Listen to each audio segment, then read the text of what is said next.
Hey, heads up, bitches. Welcome to another episode of Cut the Shit. I am Christian Tucker, giving you just another idiot's view of the world.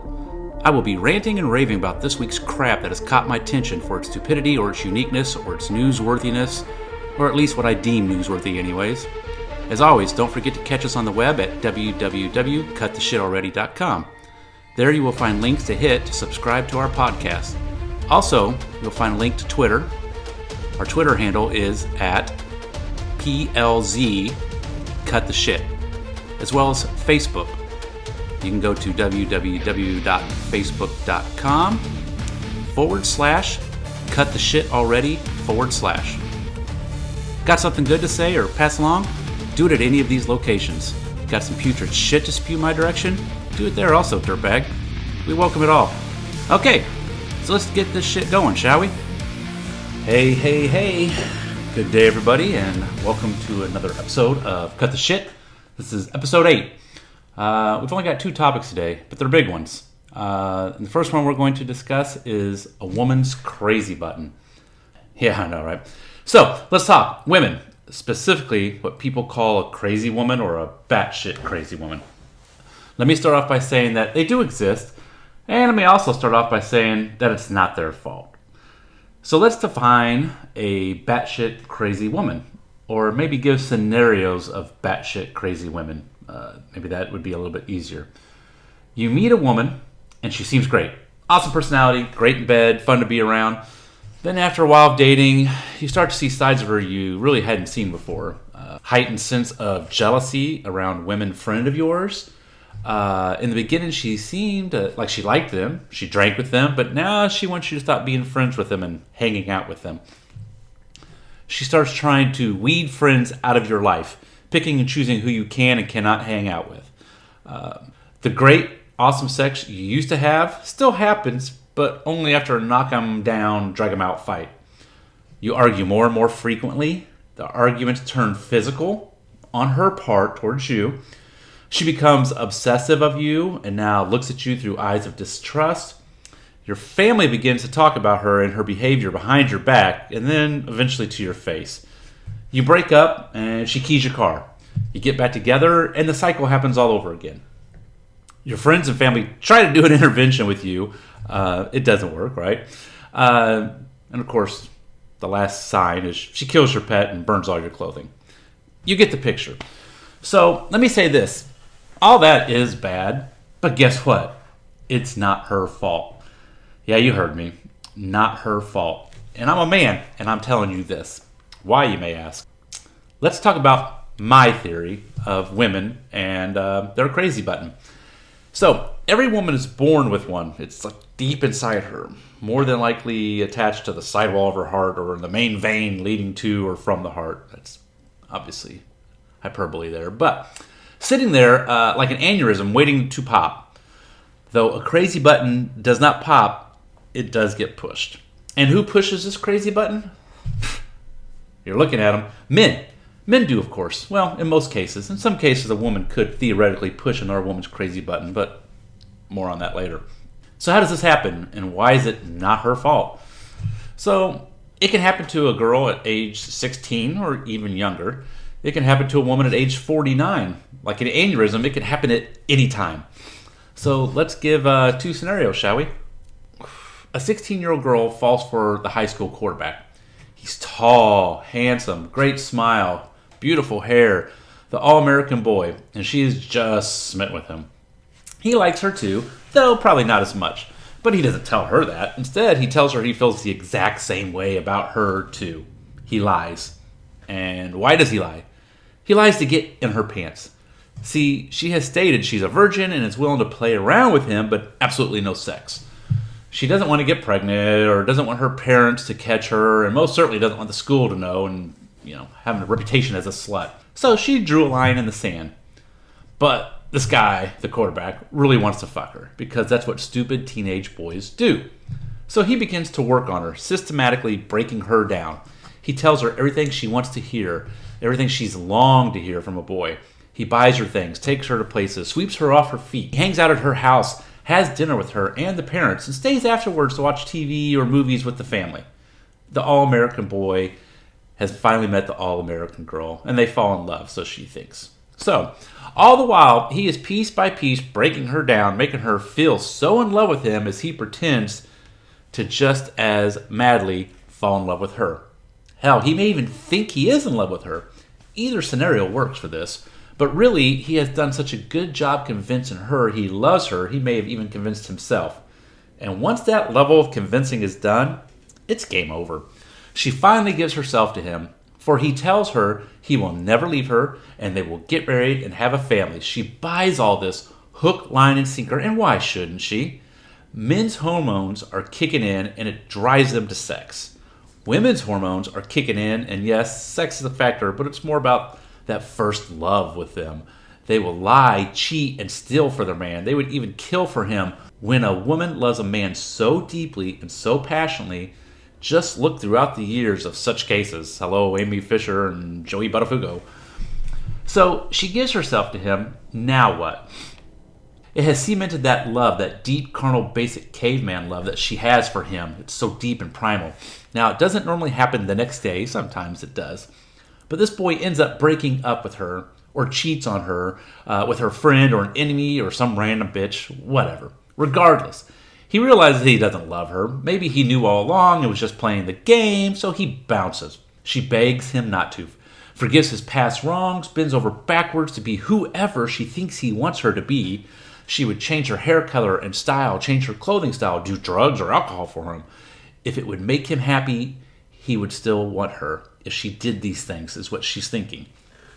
Sometimes guys will use that to their advantage, only fucking that girl up even more. She would go to parties with him and get drunk when she never would have done or even conceived of doing it before. She will smoke some pot with him. She would even give his best friend a blowjob if he asked her, just to prove to that friend just how good at it she was. She would degrade and tear herself down because he asked her to. Then in the end, he laughs and he still leaves her anyway, breaking her heart, spirit, and soul. That motherfucker, right then and there, pressed her crazy button. She will never be the same. She will always be broken and feel like less because of what he did to her. Even if he fucked her just once and broke up with her the next day, all the broken promises and lying that led to her to fall deeply in love with him would be enough to break her and push her crazy button. We all knew a girl in high school that this happened to. Sometimes it happened to way more girls in high school than we knew or remember. That poor girl is crazy as a motherfucker the rest of her life, thanks to that one guy. There is no one else to blame but him, period. Scenario 2. A woman marries at 24 years old. Up to that point, she's enjoyed playing the field, or maybe she was school and career driven. Either way, she never allowed herself to fall into the trap of believing some guy's bullshit and falling in love. But now she finally falls in love and she gets married, has 2 children, and has the perfect home life. In the next 25 years, everything's great. White picket fence, perfect man, perfect kids, perfect life. She knew batshit crazy women, but could never understand why they were the way they were. Her and her husband would often joke about his friends being married to some crazy bitch, and they would both smile and agree that he got lucky. He found the good one who wasn't crazy. Then, on her 50th birthday, he drops the bombshell.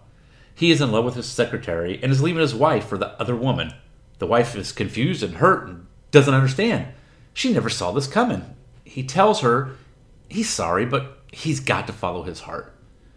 She throws in his face all of her sacrifice, not having a career, to stay home and raise the children, his children. She wanted to be an attorney, but she did not pursue that at his request to raise the kids. She was glad she did, but she did not chase her dreams so that he could chase his. Now the kids are all grown, and it's just the 2 of them. They were going to travel, open a vineyard, and grow grapes and make wine and live the life they'd always dreamed of. He states he is still going to do that, but with his secretary Barbara, and not her. And by the way, Barbara's 32, not 50. So, she begs him not to leave, says they can do counseling. He refuses.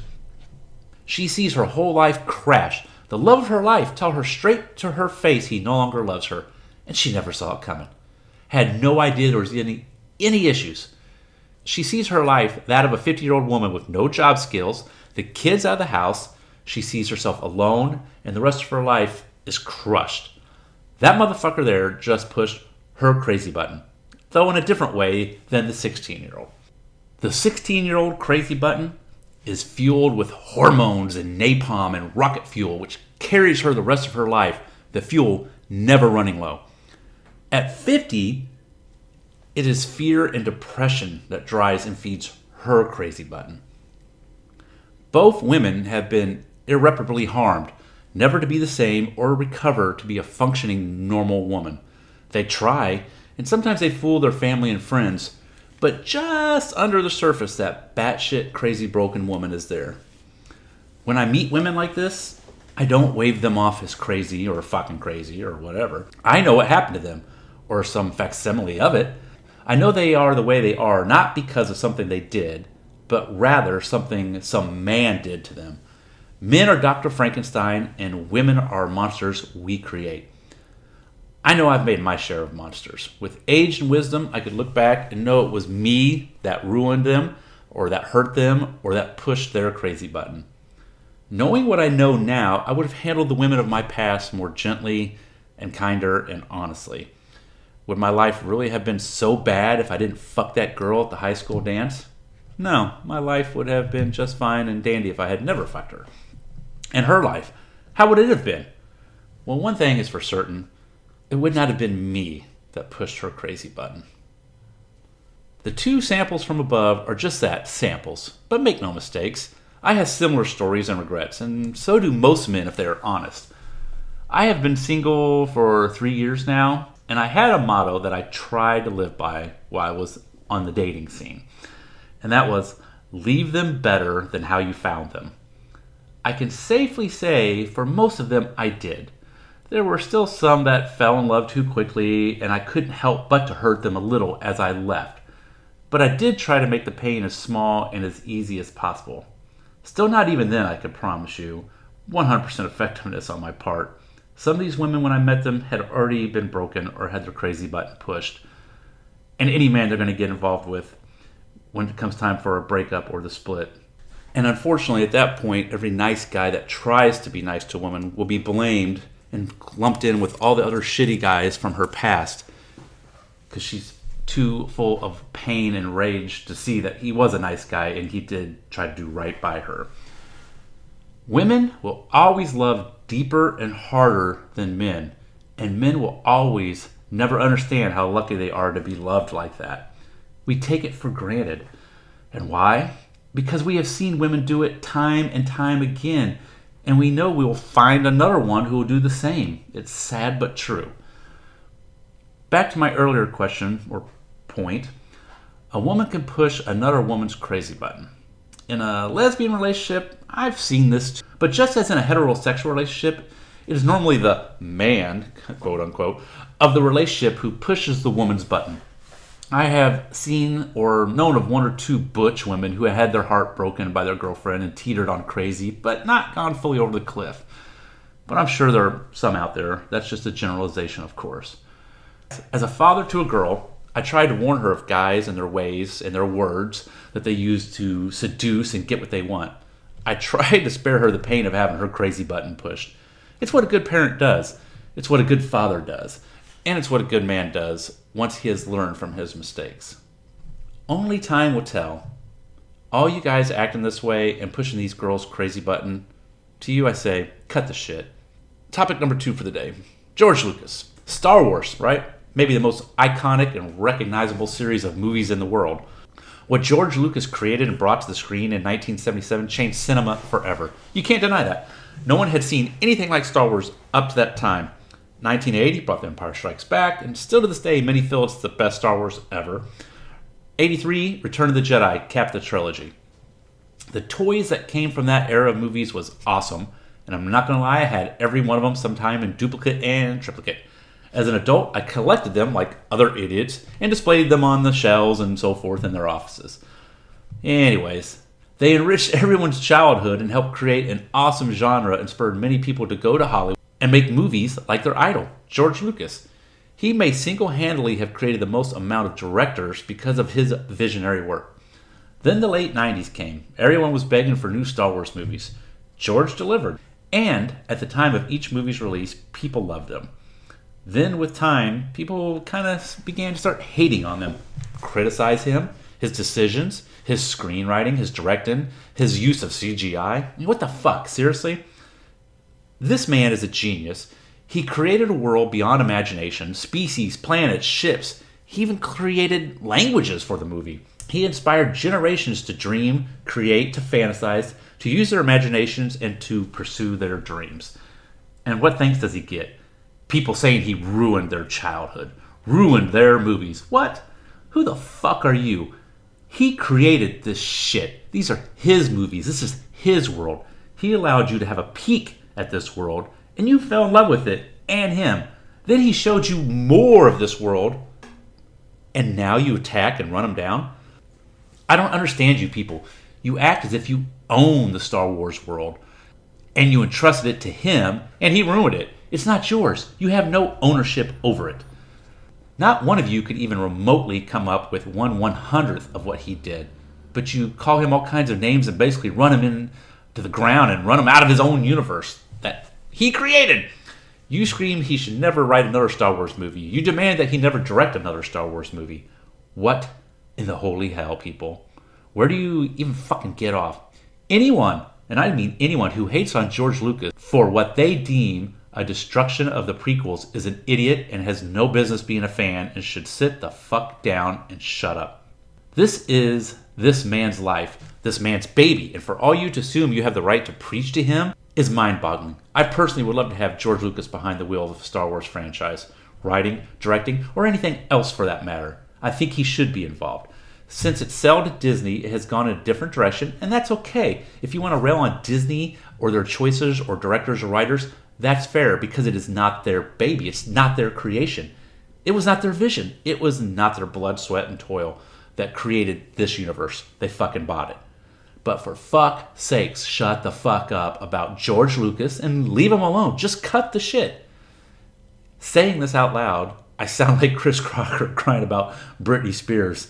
Oh God, that's kind of pathetic. Anyways, so all you Lucas haters out there, cut the shit.